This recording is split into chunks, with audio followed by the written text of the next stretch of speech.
Longtemps, j'ai cherché d'où provenait cette force. Cette force qui nous pousse à rentrer dans l'arène. À balayer d'un revers la pression qui nous submerge. Une détermination de fer dans un gant de velours. Écoutez, motiver, recadrer, ajuster sans cesse les moindres détails, les petits riens qui transforment les rêves en exploits. Pour certains, cette force vient d'en haut. Pour d'autres, elle vient de l'intérieur. C'est ce qui nous rassemble, ce langage qui nous unit, ce qui nous permet d'amener une équipe vers le succès, sous les applaudissements de nos fans. J'ai longtemps cherché d'où provenait cette force, et la réponse est une évidence. Adafo Media, l'excellence, la perfection, la précision, la référence de la sous-région. Adafo Media, le futur, vivons-le ensemble.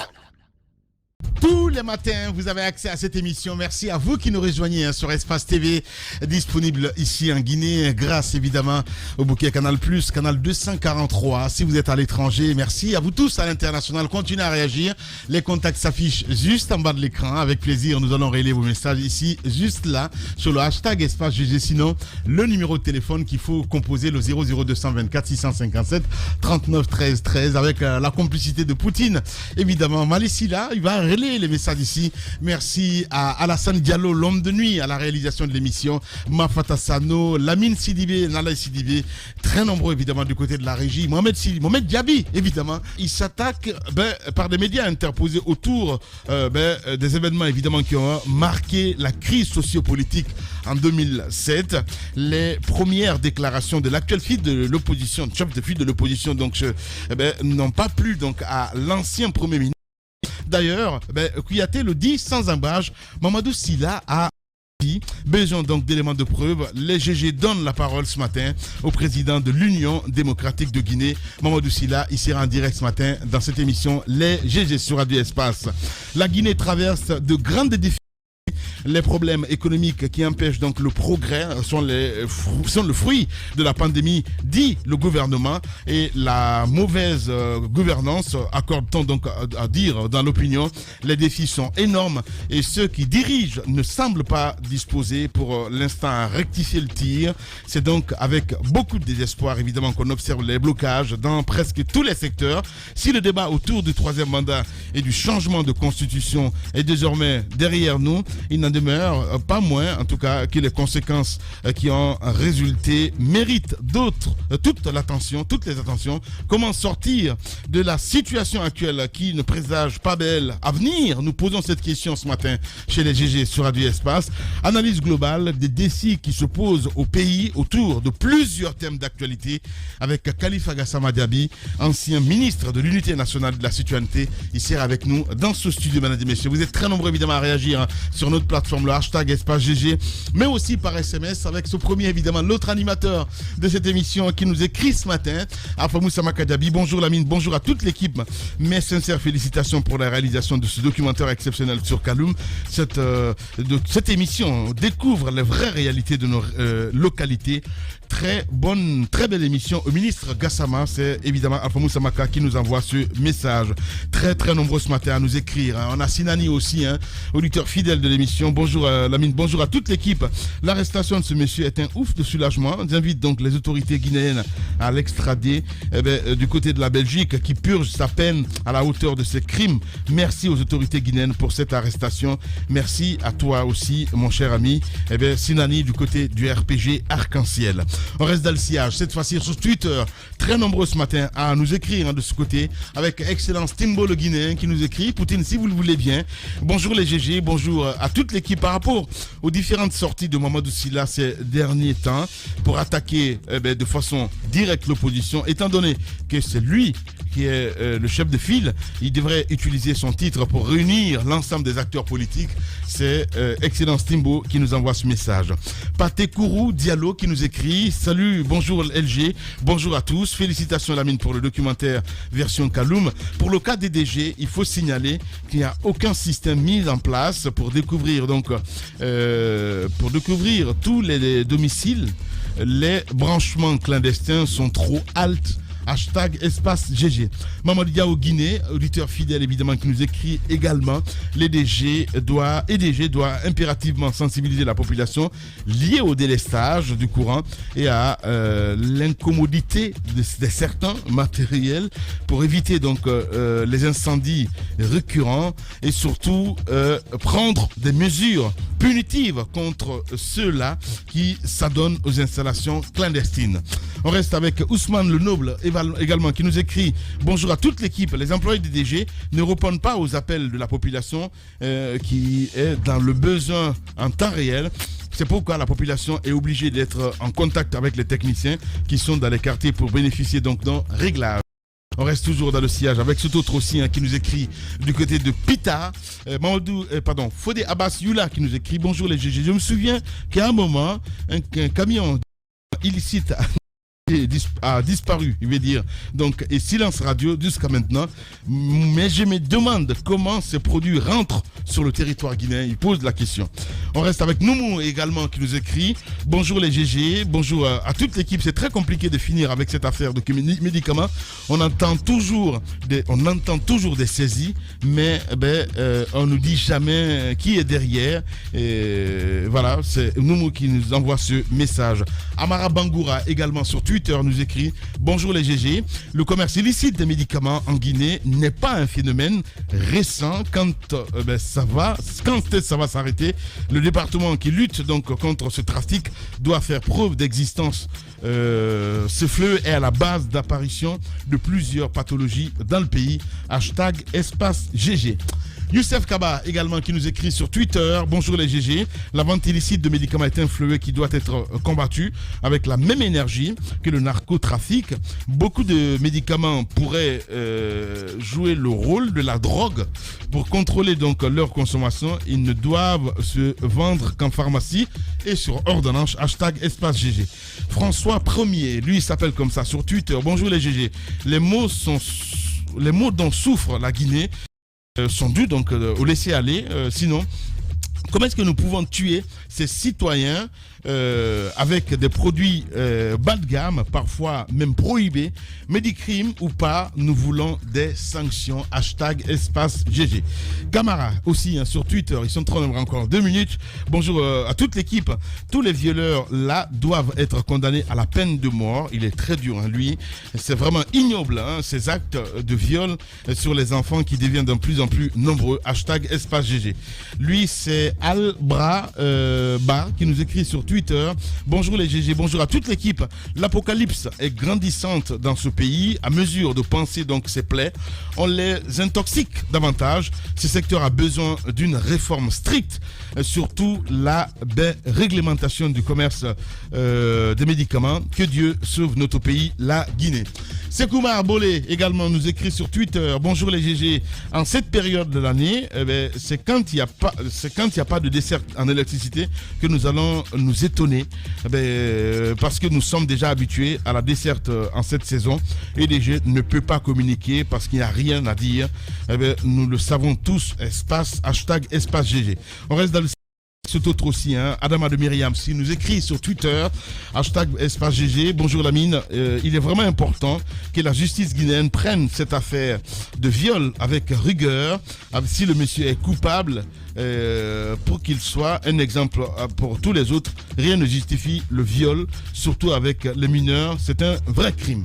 On va rester dans le sillage maintenant sur le 657 39 13 13. Le temps pour notre réalisateur évidemment de joindre Mamadou Sida, que nous allons appeler dans un instant. Bonjour Lamine.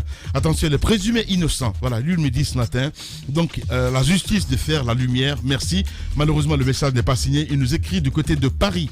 On reste dans le sillage avec cet autre aussi. Bonjour les GG. Daouda a bel et bien raison. C'est les agents des DG même qui sont à la base des pannes, en mélangeant donc les lignes pour pouvoir réclamer de l'argent aux pauvres citoyens. Même, voilà, comme ça, c'est fait. Barry, Mamadou T8 qui nous envoie ce message. Un dernier et c'est terminé. Bonjour les GG. Le commerce illicite des médicaments en Guinée continue à dépasser les barres. mais tout ça provient de la genèse, c'est-à-dire le lieu d'embarquement de ces produits. Donc, en parlant de la quintessence, il va falloir que le gouvernement propose des solutions idoines pour freiner donc ce fléau. Eh bien, c'est un auditeur évidemment qui nous envoie ce message. Le temps de joindre évidemment Mamadou Sylla dans un instant, mon cher Jacques Léwaluno. On l'a eu hier au téléphone, le chef de file de l'opposition, c'est très important.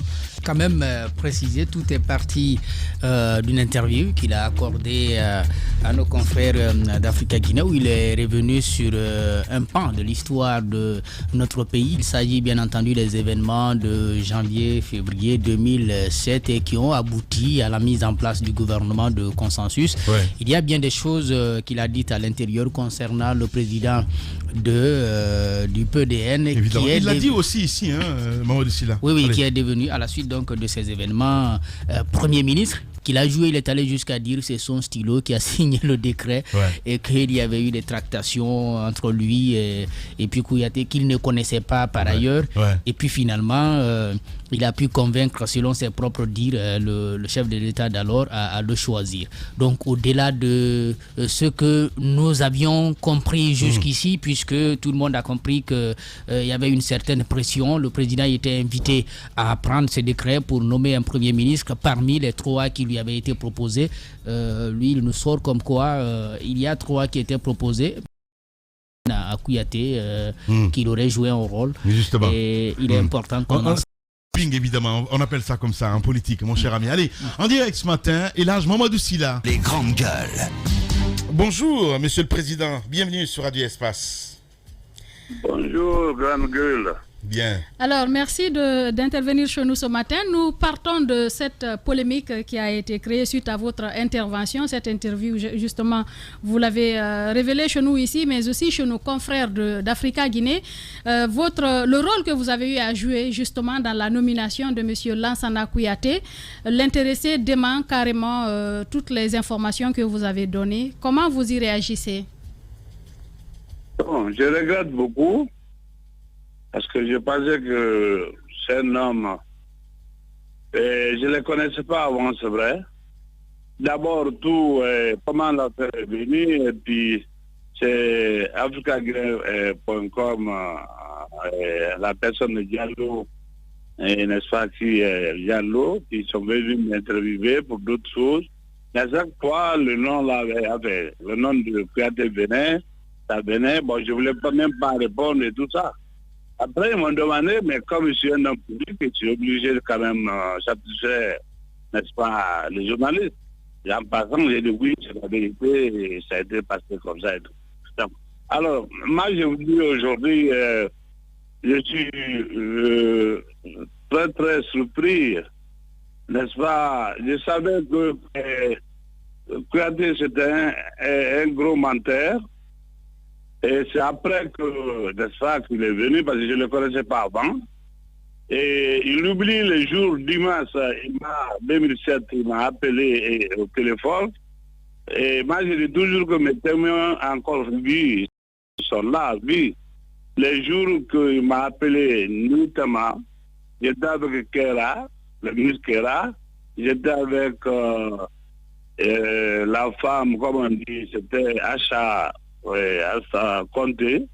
Donc, on était trois ensemble chez moi. Après que Malik Stankon, qui est là encore, il m'a appelé, il était à Dakar, lui. Alors, c'est le premier qui m'a parlé de Kouyaté. Donc, alors, le dimanche, là, j'étais avec le président Conté, le président Conté. Donc, alors, Sambas et Soz étaient au palais avec les syndicalistes, avec Babajida. Donc, c'était pour choisir 5 personnes qui pourraient être... le président avait l'habitude de prendre une personne parmi eux pour le nommer comme Premier ministre.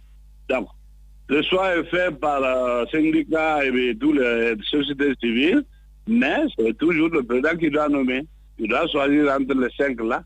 Donc, alors Malik m'a dit ça tout de suite. J'étais là, le président m'a dit, ah mais c'est qui t'a appelé?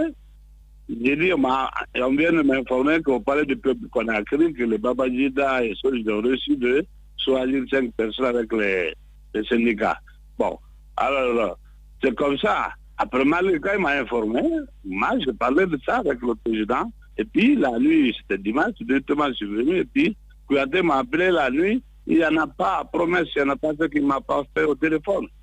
Donc, allez-y, vous rentrez partout. Allez-y demander Malik Sangon, il est là. Vous demandez Kera, il y a, n'est-ce pas, parce qu'après qu'il a fini de parler avec nous, moi j'ai dit Kera, bon, toi tu vois, tu saisis le projet de décret, tu envoies le matin, on se rencontre, n'est-ce pas, à la présidence, pour qu'on puisse... parce que moi j'avais déjà parlé dans la journée avec le président.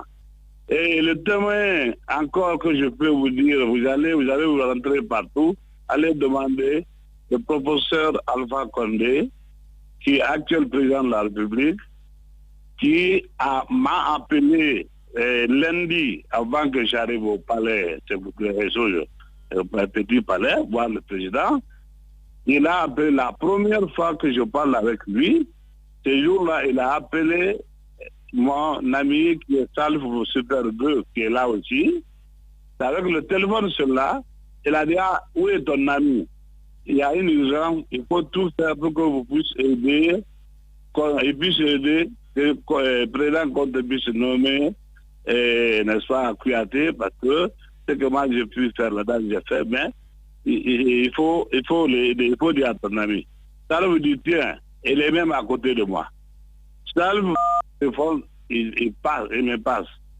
Dès que le professeur m'a appelé l'époque, il dit, bon, on ne se connaît pas, on ne s'est jamais parlé, c'est la première fois, mais il y a urgence, il faut aider Kouyaté pour qu'il soit Premier ministre. Il dit, c'est la seule qui peut, parce qu'entourage, c'est le plus influent à côté du président. Donc, alors, quand il m'a dit ça, j'ai dit, ok, je ferai, je lui dis, grand, je ferai mon mieux.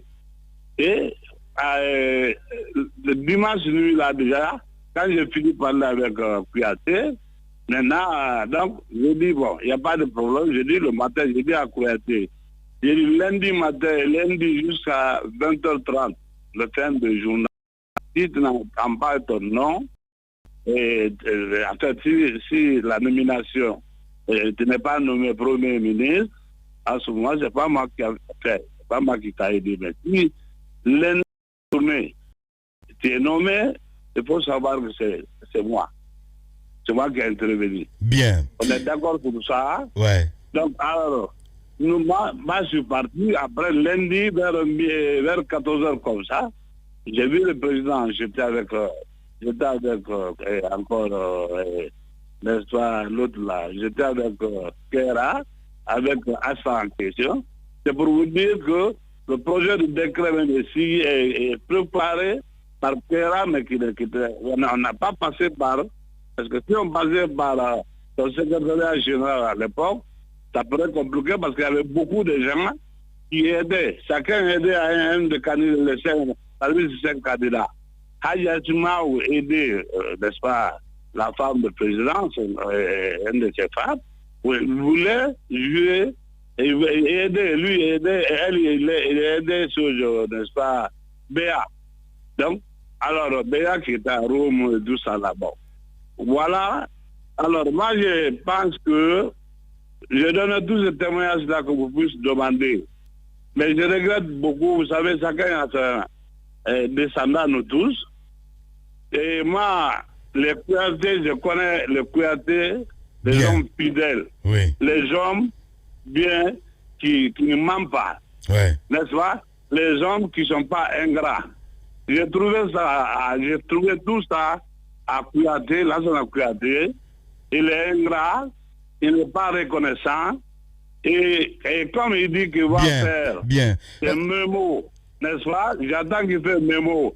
Et il a menti dire que j'ai été nommé par décret. Suivez, donnez-moi un peu. Ok, allez-y. Je suis nommé par décret. C'est qu'il ne connaît pas la loi, les lois guinéennes. N'est-ce pas? Il a eu, et puis c'est quelqu'un qui est hautain. Il a été limogé, il a accepté le décret. Il a été limogé, mais il a refusé de passer ce service devant tout le monde ici. Il n'a pas fait passation avec le nouveau Premier ministre. De deux, la population dit qu'il a un grand parti là, mais il a été... 2013, il a eu que 2 voix, deux députés, et puis sa voix, finalement, il est resté sûr, il a refusé pendant 6 ans, il a refusé de siéger, n'est-ce pas, à l'hémicycle. Donc, un homme comme ça, donc, moi, je savais qu'il dribblait tout le monde, mais voilà le fait, j'ai relaté le fait, ce qui s'est passé. Bien. Voilà. Et là, Mamadou Sylla, chef de file de l'opposition en direct ce matin chez les GG. Allez-y, Ahmed. Moi, je trouve déjà que c'est dommage, en tant que chef de file de l'opposition, de s'adonner à un jeu pareil. Parce que si vous êtes chef de file de l'opposition, à mon avis, vous devez aller dans l'élan d'apaiser et d'amener les autres à ce. C'est déjà dommage, mais bon, c'est pas grave. Alors, moi, la question, moi, je trouve une incohérence dans ce que vous avez dit. Vous disiez à l'instant que c'est pas l'homme. Vous aidez quelqu'un que vous ne connaissez pas et vous signalez qu'il vous a fait des promesses. Alors, si vous a fait des promesses et que vous vous êtes battu alors pour sa nomination, excusez-moi, monsieur le chef de file de l'opposition, ça veut dire que vous n'êtes pas sérieux. Écoute très bien, monsieur. C'est trop profond ce que vous dites. Écoute bien, moi, demande même un seul franc. Je n'ai pas fait. Il a proposé des choses, mais moi, un seul franc. Oui, mais qu'est-ce qu'il a proposé? Qu'est-ce qu'il a proposé? Jusqu'à il est parti, un seul franc, il a donné un seul franc. Il a proposé à l'époque, j'avais des histoires avec l'histoire de justice là et tout, et avec l'État. Il a dit, écoute, dès qu'il vient, si je fais ça la nuit, là, dès que je viens, il fera tout, il prendra les avocats pour moi, pour m'aider, pour finir complètement. J'ai dit non. Moi, je n'ai pas besoin que tu m'aides dans ça. Je suis grand. J'ai le moyen de payer mes avocats pour me battre. Il a promis même à Kera. Il dit à Kera, qu'est-ce qu'il veut? Kera dit, je vais être ministre des Affaires étrangères. Il a dit, considère comme ça, c'est dans ta poche. Et il a promis aussi à ça. Donc, quand c'est venu, même Malik qui l'a aidé la première fois, n'est-ce pas? Qu'est-ce qu'il a fait? N'est-ce pas? Malik est resté, il n'a pas pu rentrer Malik dans son gouvernement. Malik est resté plus de combien de mois avant qu'il soit même gouverneur après. Mais l'ingratitude qu'il a fait, le président qui m'a... quand il est venu, il est nommé Premier ministre, il a fait tout, il a passé faire des démarches et tout devant même les maniqués, mandats, coordination. Et il a dit que Alpha est fatigué, il est dépassé, il est trop âgé. Que donc, il ne peut plus, il faut qu'on le remplace à Alpha, tout de suite. Et il avait les velléités, comment il est limogé, je ne peux pas dire tout aujourd'hui. Comme il va faire son mémo, quand il sort ça, je vais le dire de sa venue, je vais détailler de sa venue jusqu'à sa limogeage. Bien. Voilà. Mamadou Sylla qui a gros sur le cœur ce matin. Non, mais ce qui intrigue, monsieur le chef de file de l'opposition, c'est le fait que vous ayez défendu, que vous défendiez quelqu'un que vous n'avez jamais connu sur un simple coup de fil. Qu'est-ce qui s'est réellement passé pour que vous puissiez le défendre? Parce que vous l'avez dit, vous ne l'aviez jamais connu. Généralement, vous l'avez dit, il y a d'autres personnes qui défendaient d'autres cadres qu'ils voulaient qu'ils soient nommés comme Premier ministre. Mais vous avez préféré Maître Lansana Kouyaté, alors que vous ne le connaissiez pas. Qu'est-ce qui s'est passé réellement dans votre tête? À quoi vous vous attendiez en faisant en sorte qu'il soit nommé Premier ministre? Rien avec lui. Voilà, Malik est un ami. On était tellement d'accord. Et il venait de faire l'accident le jour, là même la nuit. Je suis sorti avec lui. On est parti. C'était le 31 décembre, le jour que sa femme est décédée même. On est parti ensemble avec ma famille. J'étais invité à la fondation à ce moment, de Kader Tchet, qui était le président d'invité de notre séjour. Donc, alors, il a fait accident, le gouvernement ne l'a pas pris en charge, c'est moi qui l'ai envoyé à Dakar. Donc, c'était un ami. Donc, c'est un ami qui te recommande.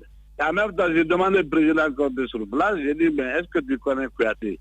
Malik m'a parlé de lui. Il dit oui, il dit, je le connais, il dit sa maman est sous-sous. Il m'a même montré, il dit voilà les palmiers qui sont là-bas. Là. Il dit oui. Il dit que c'est là-bas que se trouve sa plantation. Bon, alors, comme ça, et puis, il y a eu beaucoup d'interventions. Bon, j'ai dit jusqu'à le professeur Alpha Condé qui m'appelle pour chose. Mais un seul franc ce jour, on n'a même pas conclu sur quelque chose. Il m'a dit, c'est une belle parole, et puis avec toutes ces recommandations, le jour que le décret est signé seulement, vers 15h, on l'a appelé avec mon téléphone encore il était à Abidjan. J'ai dit, voilà, je te passe le général Condé. Le président a dit, celui-là vient de faire de pression et tout. Il dit donc, maintenant, je t'ai nommé, et puis viens, lundi même. Il a dit, le président, lundi, mais mardi, je peux venir en Soubois. Donc le lendemain. Ouais. Mais c'est contre rien et rien et rien. Ouais. Quand il est venu jusqu'à le bâtiment, pas d'avoir marché, il a rien et s'est passé entre nous, rien. Heureusement. Bien. Heureusement, vous l'avez dit.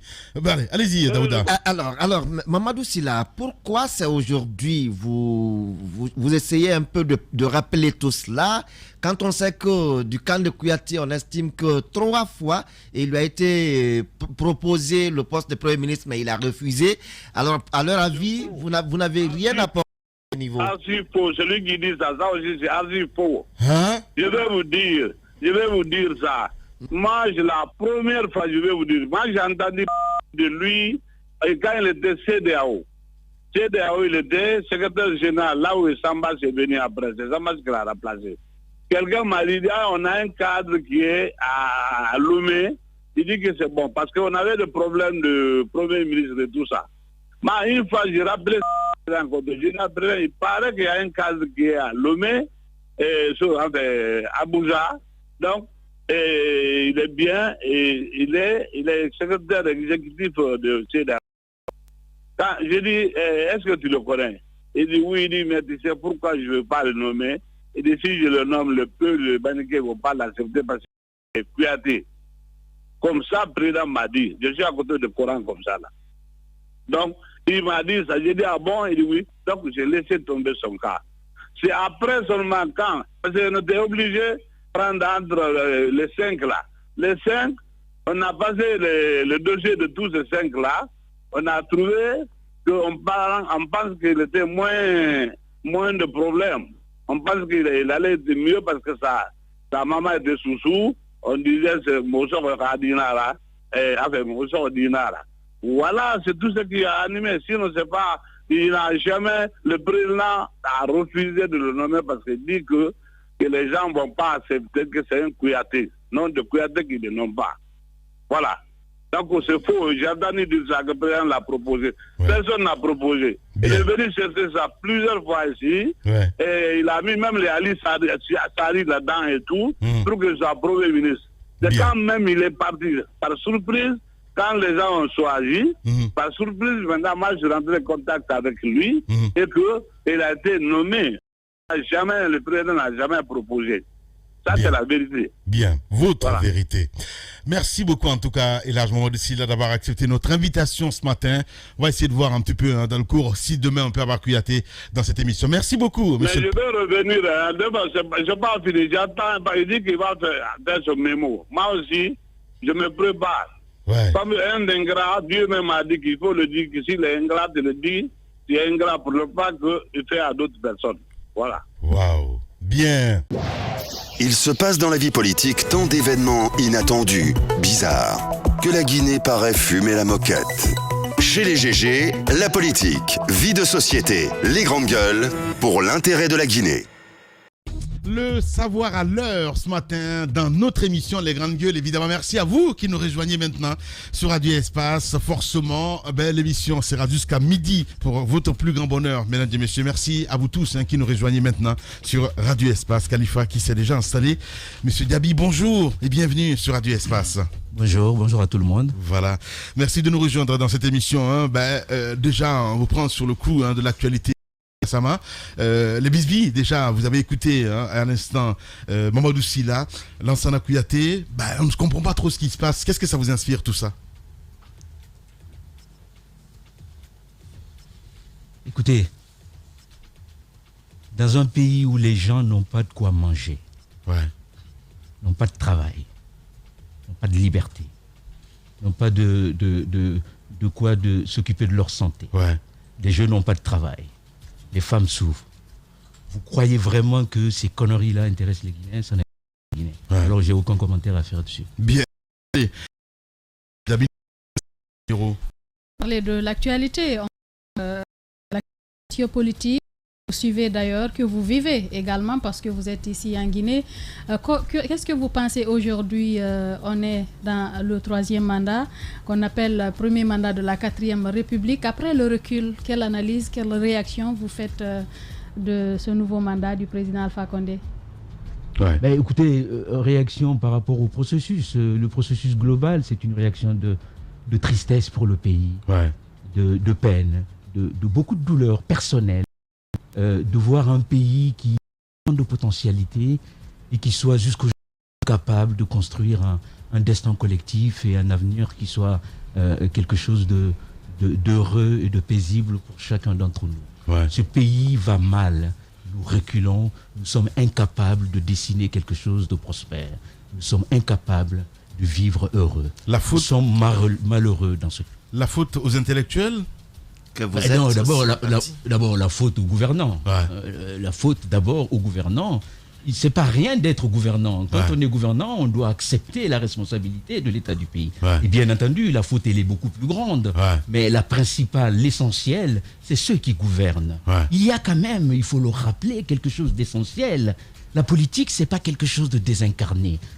Ça a une finalité, c'est un objectif. C'est fait pour servir un peuple. Justement. Les Guinéens sont malheureux. Et on se demande à quoi dans ce pays, vraiment, objectivement, à quoi sert la politique, puisque les Guinéens n'y retrouvent pas leur compte, et c'est vraiment quelque chose de profondément attristant. Justement, mais quand on voit un petit peu, vous avez fait partie du gouvernement d'Alpha Condé à l'époque, 3 ministres ont démissionné, je parle de Cheikh Chako, vous et Yero Baldé, entre autres, vous avez vu tout ça. Quand je dis la faute aux intellectuels, c'est vrai que beaucoup de sorties à l'époque pour essayer d'alerter, rien n'y fait, il est parti dedans, aujourd'hui il y a le 3e mandat. Si on fait un peu replay aujourd'hui, est-ce que vous ne vous sentez pas un peu, je veux dire, comptable de ce qui se passe aujourd'hui, Khalifa? Ah mais évidemment je me sens comptable. Ok. Mais évidemment, j'ai participé à une gouvernance, je me sens comptable, c'est pour ça que je suis doublement triste. Ok. Je suis absolument comptable jusqu'à mon départ de ce qui s'est passé dans ce pays, je le regrette.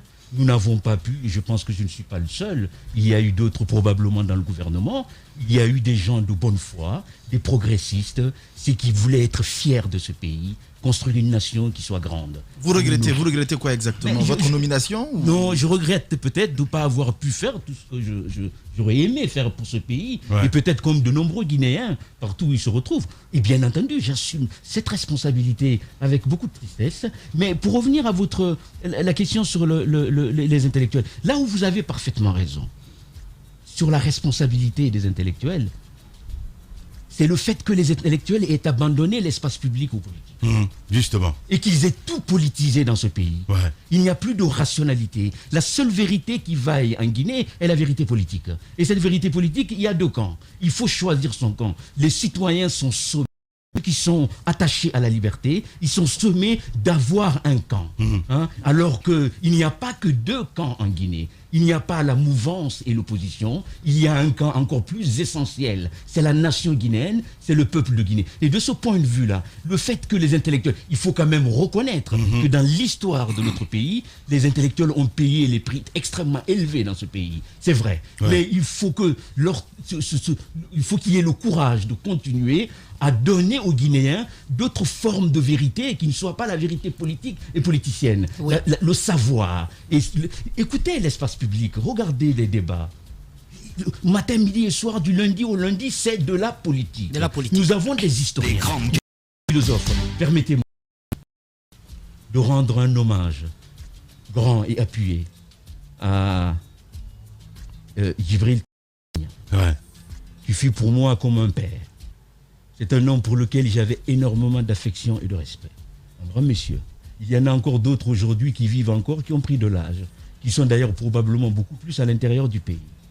Pour leur rendre hommage, ceux-là qui se sont battus dans ce pays pour donner une place au savoir et expliquer aux citoyens, parce que je rappelle que le principe de citoyenneté est aussi un principe intellectuel, c'est un principe d'éducation, et que les gens comprennent que la nation, il y a quelque chose dedans de profondément substantiel et qui a un sens. Alors, donc de ce point de vue, je suis d'accord avec vous, il y a cette responsabilité des intellectuels qui ont abandonné l'espace public. Monsieur le ministre, lors de votre dernier passage chez nous, vous aviez fait le même constat et surtout vous étiez arrivé à une conclusion comme simple, c'était un échec. Nous étions devant un échec. Ouais. Et vous aviez proposé de mettre en place un mouvement, en tout cas c'est ce qui sonnait dans l'oreille de tout le monde. Ouais. Vous l'avez nommé dignité et respect pour le peuple. Où en sommes-nous aujourd'hui? Est-ce que vous êtes allé vers la mise en place de ce mouvement concrètement avec des hommes qui existent, qui travaillent avec vous, ou alors vous avez évolué dans la réflexion? Justement, bien avant peut-être Jacques, moi j'ai envie de l'interroger sur l'histoire, c'est très important. Vous sentez aujourd'hui qu'on s'est servi de vous parce que dans... Évidemment, à dire, ouais, ben, on a une caution, je parle du ministre Gassama, parce que ben, il dit cru, c'était le seul homme libre du gouvernement, si on peut se dire comme ça. Avec, avec l'histoire, si vous regardez un petit peu dans le rétroviseur aujourd'hui, est-ce que vous sentez qu'on s'est servi de vous? Écoutez, je pense que en politique, il n'y a pas de naïveté. J'étais évidemment conscient. Ouais. Que si, évidemment. Vous étiez conscient qu'on se servait de vous? Mais évidemment. Ok. Évidemment, ce n'était pas anodin de créer à un moment difficile dans l'histoire politique de notre pays, de créer un poste aussi important en démocratie et pour un État qui s'occupe des questions de liberté et de réconciliation dans notre pays. Donc évidemment, si cela n'avait pas d'intérêt pour le camp politique qui gouvernait de poste, ils ne l'auraient pas fait. Il n'y a pas de naïveté en politique. Il y avait un intérêt pour eux. J'étais conscient du fait que cela servait le pouvoir en place. J'en étais conscient. Mais cela n'empêche. Je me suis dit, ce que je peux était pour ce pays et de demander à nos concitoyens de regarder plus haut et plus grand. Donc évidemment, il n'y a pas de naïveté à penser. Je ne le vis pas. J'ai été une victime.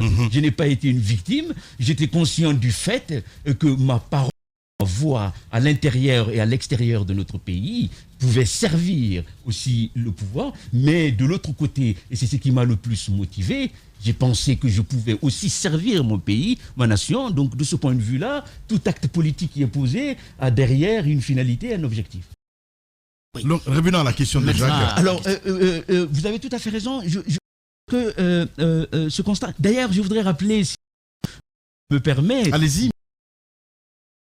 Ça a changé et c'est très très très beau. Je vous en félicite. Je me souviens en 2009 d'un débat qu'on a eu dans ce studio. Oui, effectivement. Avec Mfamara, avec Mustafa Naïti à l'époque. D'autres. Et que je remarque à quel pays était dans une dérèglement. Je me souviens encore. Je me suis dit à l'époque sur le fait qu'on se hâtait. Qu'à organiser l'élection. On s'est trompé. Et avant d'ailleurs de ne pas les élections, les mêmes partis aujourd'hui de tous bords étaient pressés d'aller aux élections parce qu'on a toujours fait croire aux Guinéens que les problèmes qu'on a ne peuvent être résolus à travers les élections. L'élection est au bout du processus démocratique. Vous ne pouvez pas qui permettent à la gouverner sérieusement un pays s'il n'y a pas un certain nombre de préalables. Ce préalable, c'est par exemple une qui soit efficace. C'est préalable, c'est qu'on ait un corps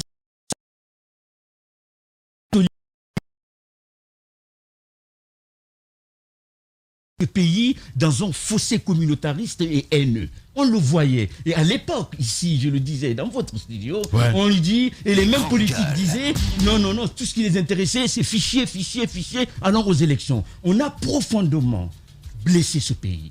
On a profondément blessé. Et il faudrait rappeler que de ce point de vue-là, ceux qui prennent le communautarisme comme les causes de nos problèmes se trompent d'analyse. Ce ne sont pas les causes de nos problèmes. Le communautarisme sont des conséquences de la défaillance de l'État, de l'administration, de la justice. Pour revenir à le DRP. Le DRP. à ce moment-là, nous avons pensé à la suite d'une réflexion sur la situation de notre pays. Et je pense que ce pays a besoin pour un bon moment d'une union sacrée pour relever des défis immenses auxquels ce pays est confronté. À mon âme et conscience. Mais si vous vous souvenez d'ailleurs à l'époque, au départ, j'ai fait une sortie pour alerter l'opinion. J'avais dit que c'était un esprit. D'abord le mouvement, et que ce n'était pas au départ quelque chose pour mettre en place une structure administrative ou autre, parce que je voulais interpeller mes concitoyens sur le danger qui nous guette, mais aussi sur le malaise général dans lequel notre pays se trouvait. Je crois qu'aujourd'hui, à l'état actuel de notre pays, je suis prêt, et je le regrette, à parier, on ne s'en sortira pas par cette façon caricaturale de la démocratie, un camp contre un autre. On n'a pas suffisamment de personnel qualifié. On a une administration qui n'a pas suffisamment de moyens et qui est totalement politisée. On a besoin d'unir les forces dans notre pays pour aller de l'avant. Monsieur Gassama, moi j'aimerais vous écouter. Parce que moi je pense que dans ce pays, des intellectuels chevronnés, nous en avons. Mais est-ce que ce n'est pas un système qui a pris de l'ascendance sur cette masse, un petit groupe qui a pris de l'ascendance? Et comment faire capoter ce groupe? Est-ce que le problème ne se situe pas à ce niveau aujourd'hui?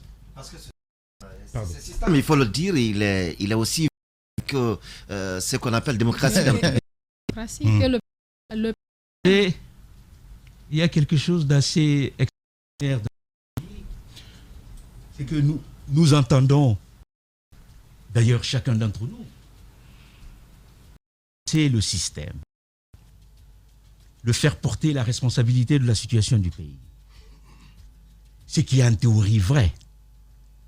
Mais pourquoi, la vraie question, pourquoi on arrive à nous débarrasser de ce système? C'est là où il y a l'enjeu. Eh bien, je vais vous dire qu'on n'y arrive pas. On n'y arrive pas parce que la première faute que nous commettons, c'est que chacun d'entre nous, à chaque fois qu'on dénonce le système, on se place en dehors du système. Personne autour de cette table n'est en dehors du système. Enlever un visage au système. C'est pour ça qu'on arrive à atteindre. Nous sommes tous dans le mécanisme. C'est passif. Non, c'est pas simplement une question de passivité. C'est une mauvaise question. Le système, pourquoi on a le système? Quand vous allez au niveau de l'administration, les ministres, les politiques, pensent que le système qui bloque le développement, c'est l'administration. Les hauts cadres, le système administratif. Quand vous allez au niveau des administrateurs, ils vous disent que le système qui bloque, c'est les politiques. Les sociétés, les s'astreignent à un certain nombre de choses qu'ils ne peuvent pas dire, qu'ils ne veulent pas dire. Dans la société, un avantage. Ces citoyens du système. Le corrupteur et le corrompu sont dans le système. Nous voyons la vérité. Vous avez parfaitement raison sur le constat du système. Par contre, si on veut atteindre ce système, il faut que nous sachions que nous sommes nous-mêmes un élément de ce système. Et c'est pour ça que si nous ne donnons pas un visage au système, le système devient quelque chose de fantôme. On parle, c'est un...